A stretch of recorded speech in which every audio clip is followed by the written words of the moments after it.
Баршаңызға сәлем. Туған анасымен жылап тұрып көрісті. Шетелдіктер асырап алған балалар Қазақстанға келген.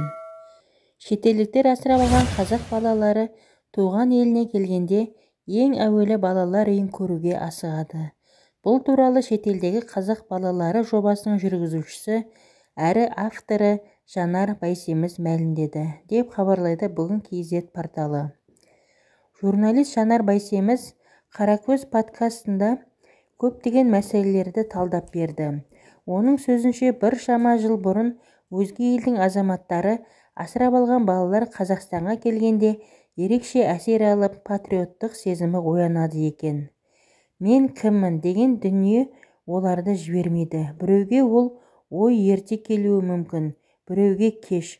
Мысалы, шетелдіктер асырап алған балалар 30 жасында, 18 жасында, 15 жасында оралуы мүмкін.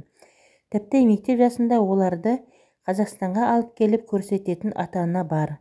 Олар үшін отанын көру, өздерін тәрбиелеген балалар үйіне кіріп көру өте маңызды. Балалар үшін ол өте қымбат дүние, қымбат естелік, деді Жанар Байсеміз. Осы тұста Жанар Байсеміз Қазақстанға арнайы келіп, биологиялық әке-шешесін, балалар үйін, тіпті өз қаласын көруге келетіндердің де көп екенін айтты. Мысалы, өткенде біздің Әнел деген кейіпкеріміз бар еді. Әнел сол бағдарламадан кейін тәрбиешісін интернеттен тауып алған. Аман қалғаным тәрбиешінің арқасы ғой, деп айтады бойжеткен. Жақында Қазақстанға келген кезінде тәрбиешісімен кездесті. Балалар үйіндегі тәрбиешісімен жылап тұрып көрісті.